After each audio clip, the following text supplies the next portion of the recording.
আসসালামু আলাইকুম, সকলকে স্বাগতম জানাচ্ছি ইজি কেমিস্ট্রি বইয়ের আরও একটি স্পেশাল পর্বে আর কি। এই পর্বে আমরা তোমাদের বইয়ের 11 অধ্যায় থেকে যে বোর্ড যেই এমসিকিউগুলো রয়েছে সেই বোর্ড এমসিকিউগুলো আমরা তোমাদেরকে সমাধান করে দেব এবং ব্যাখ্যা সহ বুঝিয়ে দিব। তো চলো আর কথা না বাড়িয়ে আমরা দেখি আমাদের 11 অধ্যায় থেকে কি কি প্রশ্ন আমাদের জন্য রাখা হয়েছে এবং সেই প্রশ্নগুলো আমরা কিভাবে সমাধান করব। তো দেখো, আমাদের 11 অধ্যায়ের প্রশ্নগুলোকে আমরা এভাবে কয়েকটা সেগমেন্টে ভাগ করেছি। এখন সেই সেগমেন্টগুলোতে আমরা অ্যান্সার করার বা অ্যান্সারগুলো খোঁজার চেষ্টা করবো যে আসলে এখানে অ্যান্সার কি কি আসতে পারে। ফাইন, আমাদের জন্য ফার্স্ট প্রশ্ন, প্রাকৃতিক গ্যাসে শতকরা কত ভাগ ইথেন থাকে? প্রাকৃতিক গ্যাসে শতকরা কত ভাগ ইথেন? সো এখানে জাস্ট ফোকাস করতে হবে যে কি কি বলতেছে। ফার্স্ট বলতেছে তারা প্রাকৃতিক গ্যাস শতকরা কত ভাগ ইথেন থাকে। সো দেখো অপশনগুলো একটা ফলো করো, 3 ভাগ, 4 ভাগ, 6 ভাগ, 7 ভাগ। সো আমরা জানি যে প্রাকৃতিক গ্যাসে শতকরা 7 ভাগ ইথেন থাকে। সো তাইলে আমাদের 1 নাম্বার প্রশ্নের সঠিক অ্যান্সারটা হচ্ছে 4 বা ঘ নাম্বার, 4 নাম্বার বা ঘ নাম্বারটা হচ্ছে আমাদের সঠিক অ্যান্সার। আচ্ছা, যাচ্ছি আমরা 2 নাম্বার প্রশ্নে। দেখো 2 নাম্বার প্রশ্নে কি বলেছে আমাদেরকে, নিচের কোনটি মানে কোন যৌগটি ব্রোমিন দ্রবণে লাল বর্ণকে বর্ণহীন করতে পারে? অর্থাৎ লাল, যে আমরা তো জানি যে ব্রোমিনের কালারটা হয় লাল, তাহলে এই লালটাকে কে ডিসকালার করতে পারে বা কালারটাকে নষ্ট করতে পারে কে? ঠিক আছে, তো এখানে প্রশ্ন হচ্ছে যে নিচের কোনটি ব্রোমিনের লাল বর্ণকে বর্ণহীন করতে পারে। তাহলে আমরা জানি যে ব্রোমিনের যে বর্ণহীন পরীক্ষা, এই বর্ণহীন পরীক্ষা সাধারণত কারা দেয়? সাধারণত অ্যালকিন বা অ্যালকাইন, অর্থাৎ এটাকে আমরা অসম্পৃক্ততার পরীক্ষা হিসেবে চিহ্নিত করি। ব্রোমিনের যে বর্ণহীনের যে পরীক্ষা, সেই পরীক্ষাটাকে আমরা অসম্পৃক্ততার পরীক্ষা হিসেবে চিহ্নিত করতে পারি। এখন অসম্পৃক্ত যৌগ কারা কারা? অ্যালকিন এবং অ্যালকাইন। এখানে প্রথমে খুঁজতে হবে যে আমাদের যে 4টা অপশন, সেই 4টা অপশনের মধ্যে অ্যালকিন এবং অ্যালকাইন আছে কিনা। দেখো C3H8 এটা হচ্ছে প্রোপেন, অ্যালকেন। C3H8O যেহেতু অক্সিজেন আছে, তার মানে তো অ্যালকিন বা অ্যালকাইন হওয়ার কোনো চান্সই নাই। এই অপশনটার মধ্যে অক্সিজেন আছে, অ্যালকিন বা অ্যালকাইন হওয়ার কোনো চান্স নেই। ঘ নাম্বার অপশনটা ফলো করো, C2H4 এইটা একটা অ্যালকিন। তাহলে আমাদের 2 নাম্বার প্রশ্নের সঠিক অ্যান্সারটা হবে কে? ঘ নাম্বারটা। এবারে চলো আমরা একটা ব্যাখ্যা দেখে ফেলি যে আমরা যেটাকে ঘ যে বলতেছি এর ব্যাখ্যাটা আসলে কি হতে পারে। ব্যাখ্যাটাই দেখো যে আমাদের C2H4 এটার নাম কি বলতো? এটার নাম হচ্ছে ইথিন।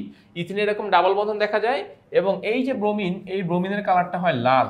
তাহলে ব্রোমিনের এই লাল বর্ণ খুব সহজে দূর করতে পারি আমরা। দেখো ব্রোমিনটা ডাবল বন্ধন ভেঙে যাচ্ছে, এখান থেকে একটা বন্ধন ভেঙে যাচ্ছে, ফলে ব্রোমিনটা দুইটা পৃথক পৃথক কার্বনে কি হতে পারবে? যুক্ত হতে পারলো। এবং যুক্ত যখনই হবে তখনই ব্রোমিনের যে লাল রংটা, সেই লাল রংটা আস্তে আস্তে নষ্ট হয়ে যাবে, লাল রংটা আস্তে আস্তে নষ্ট হয়ে যাবে। তাহলে বলা যায় যে এই যে 4টা অপশনের মধ্যে শুধুমাত্র ঘ নাম্বার অপশনের ইথিনেই ব্রোমিনের যেই বর্ণ পরীক্ষা, এই বর্ণ পরীক্ষাটা খুব সুন্দরভাবে সে কমপ্লিট করতে পারবে। তাহলে আমরা এখান থেকে আমাদের সঠিক অ্যান্সারটা হচ্ছে ঘ নাম্বার, যে ব্রোমিনের লাল বর্ণকে বর্ণহীন করতে পারবে কে? ব্রোমিনের লাল বর্ণকে বর্ণহীন করতে পারবে ইথিন। ওকে, তো আমরা যাচ্ছি আমাদের পরবর্তী প্রশ্ন। দেখো পরবর্তী প্রশ্ন কি বলেছে। এইখানে আমাদের জন্য একটা বিক্রিয়া দেওয়া হচ্ছে। বিক্রিয়াটা একটু ভালো মতো বুঝতে হবে বিক্রিয়ার মধ্যে কি কি আছে।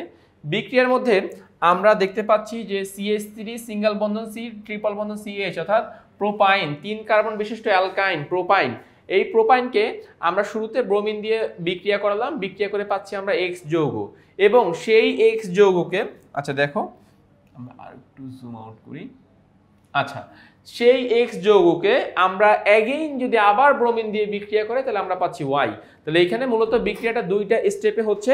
প্রথম স্টেপে ব্রোমিন কোনো ব্রোমিন নিয়ে বিক্রিয়া করে আমরা পাবো X যৌগ, এবং পরবর্তীতে সেই X যৌগকে অ্যানাদার ব্রোমিন দিয়ে বিক্রিয়া করি আমরা পাবো হচ্ছে Y যৌগ। সো 2টা যৌগ এখানে আমরা পার্টিকুলারলি পাচ্ছি, X এবং Y।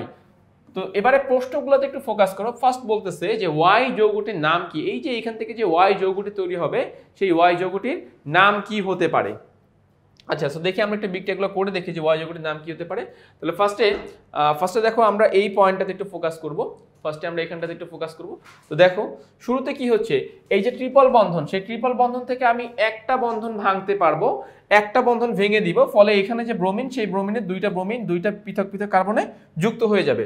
তাহলে CH3 ঠিকই থাকবে, এখানে একটা সিঙ্গেল বন্ধন, সেই সিঙ্গেল বন্ধন, এখানে কার্বন আছে, এখানে CH আছে। দেখো 3টা বন্ধনের থেকে একটা বন্ধন ভেঙে কিন্তু আমরা এখানে কয়টা বন্ধন করলাম? আমরা এখানে 2টা বন্ধন তৈরি করলাম। এবং এই যে 2টা ব্রোমিন আমরা 2টা ব্রোমিনকে আমরা 2টা পৃথক পৃথক ভাবে আমরা যুক্ত করে দিলাম। এখানে একটা ব্রোমিন যুক্ত হয়ে গেল, এখানে একটা ব্রোমিন যুক্ত হয়ে গেল, এবং এটাকে বলতেছি আমরা X যৌগ। এটাকে আমরা কি বলতেছি? এটাকে বলতেছি আমরা X যৌগ। আচ্ছা গেল। এবার এই এক্স যৌগের সাথে, এবার দেখো এখানে যদি প্রশ্নটা যদি তোমাদেরকে আরেকবার দেখাই, বলতেছে সেই এক্স যৌগের সাথে আবার ব্রোমিন যুক্ত করে আমরা কি পাবো, আমরা পাবো ওয়াই যৌগ। সো এই এক্স যৌগের সাথে, এই এক্স যৌগের সাথে আমি অ্যানাদার ব্রোমিন নিলাম,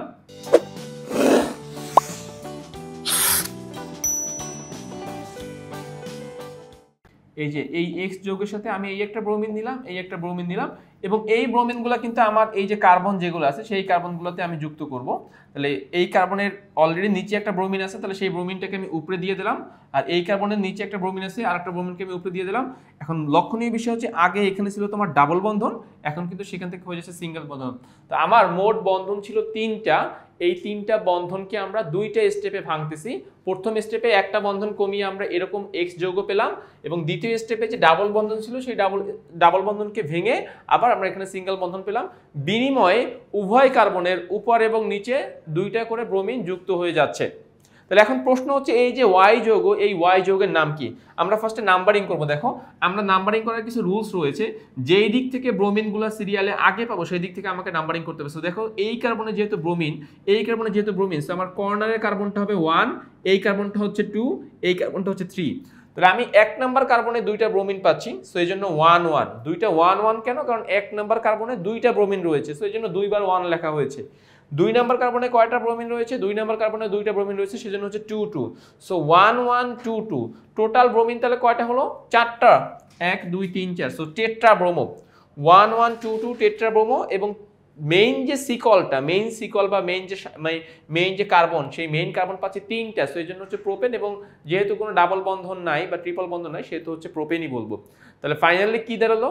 1 নাম্বার কার্বনে 2টা ব্রোমিন বিধায় 1 1, 2 নাম্বার কার্বনে 2টা ব্রোমিন বিধায় 2 2, টোটাল 4টা ব্রোমিন বিধায় টেট্রা ব্রোমো, আর মেইন কার্বন হচ্ছে 3টা, টোটাল কার্বন 3টা বিধায় হচ্ছে প্রোপেন।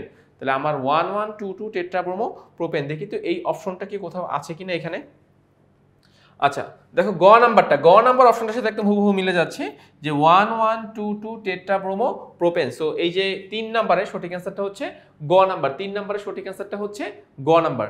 তো আমি আশা করতেছি তোমরা এইটুকুর সাথে এগ্রি করবা বা এইটুকু তোমরা বুঝতে পেরেছো। আচ্ছা এবারে আসো এক্স যৌগ নিয়ে প্রশ্ন বলতেছে যে এক্স যৌগটি সংযোজন বিক্রিয়া দেয়। আচ্ছা আমি একটু দেখি। আচ্ছা এক্স যৌগটা আমাদের ছিল এই যে, যদি একটু ছোট করি, খেয়াল করো এক্স যৌগ ছিল এটা। এখন এক্স যৌগের মধ্যে কি ডাবল বন্ধন রয়েছে না? ইয়েস, এক্স যৌগের মধ্যে ডাবল বন্ধন রয়েছে। যদি কোনো বস্তুর মধ্যে বা যদি কোনো যৌগের মধ্যে ডাবল বন্ধন থাকে, আমরা সেখানে সংযোজন বিক্রিয়া অ্যাড করতে পারি, কারণ ডাবল বন্ধন ভেঙে দিব, নতুন একটা বস্তুকে সেখানে আমরা যুক্ত করতে পারবো। তাহলে প্রথম যে শর্তটা, এক্স যৌগটি সংযোজন বিক্রিয়া দেয়, এটা সত্য। তো এখানের যে ফার্স্ট যে অপশনটা, সেই অপশনটার সাথে আমরা এগ্রি করব যে এক্স যৌগটি আসলেই সংযোজন বিক্রিয়া দেয়। আচ্ছা 2 নাম্বার, প্লাস্টিক তৈরিতে ব্যবহৃত হয়। প্লাস্টিক তৈরিতে ব্যবহৃত হয়। এখন প্রশ্ন হচ্ছে এক্স যৌগটা কে? দেখো তো এক্স যৌগটা হচ্ছে প্রোপিন, ব্রোমোপ্রোপিন। হ্যাঁ, তাহলে আমরা এখান থেকে প্লাস্টিক তৈরিতে এটাকে আমরা ব্যবহার করতেই পারি, যেহেতু অ্যালকিন এবং ব্রোমিন আছে, সো এটা প্লাস্টিক তৈরিতে ব্যবহৃত হবে। তো 2 নম্বর অপশনটিও এখানে সঠিক। এক তো সংযোজন বিক্রিয়া দেয়, সেটা সত্য, আর 2 নম্বর প্লাস্টিক তৈরিতে ব্যবহৃত, এটা সত্য। ওয়াই অপেক্ষা কম সক্রিয়, এইটা মিথ্যা। ওয়াই অপেক্ষা কম বলেছে।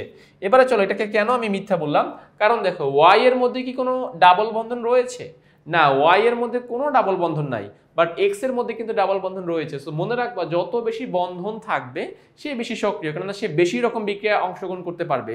ডাবল বন্ধন থাকা মানে কি, সে সংযোজন বিক্রিয়া দিতে পারবে, কিন্তু এই ওয়াই যৌগ তো সংযোজন বিক্রিয়া দিতে পারবে না। তাহলে এখানে ওয়াই হচ্ছে কম সক্রিয়, এক্স হচ্ছে বেশি সক্রিয়। ওয়াই হচ্ছে কম সক্রিয়, এক্স হচ্ছে আমার বেশি সক্রিয়। তো এখানে বলতেছে যে ওয়াই অপেক্ষা কম সক্রিয়, সেটা মিথ্যা। 3 নম্বর পয়েন্টটা মিথ্যা। 1 এবং 2 এই দুটো সঠিক। তাহলে আমাদের সঠিক অ্যান্সারটা হচ্ছে ক নাম্বার। সঠিক অ্যান্সারটা হচ্ছে ক নাম্বার। 4 এর সঠিক অ্যান্সারটা হচ্ছে ক নাম্বার। 3 নাম্বারটা মিথ্যা, 1 এবং 2 নাম্বারটা সঠিক। ওকে, তো ফাইনালি আমি আশা করতেছি আমাদের এই 4টা প্রশ্নই ছিল এই 11 অধ্যায় থেকে। সেই 4টা প্রশ্ন তোমরা আশা করি বুঝতে পেরেছো। তো এভাবেই কিন্তু আমরা আমাদের ইজি কেমিস্ট্রি বইটি তোমাদের জন্য সাজিয়েছি। প্রত্যেকটা পয়েন্ট, প্রত্যেকটা পার্ট সুন্দর মতো ব্যাখ্যা দিয়ে তোমাদের সামনে মানে এটার অ্যান্সারটা উপস্থাপন করা হয়েছে। আশা করতেছি এই বইটা যদি তোমরা সংগ্রহ করো, কোনো পার্ট তোমার বুঝতে কোনো সমস্যা হবে না। যখনই সমস্যা হবে কিউআর কোড স্ক্যান করলে শিক্ষক এসে তোমাদেরকে ওই বিষয়টি বুঝিয়ে দিবে। তো আজকের পর্বটি এখানেই শেষ করতেছি। সবাই ভালো থাকো, সুস্থ থাকো, আল্লাহ হাফেজ।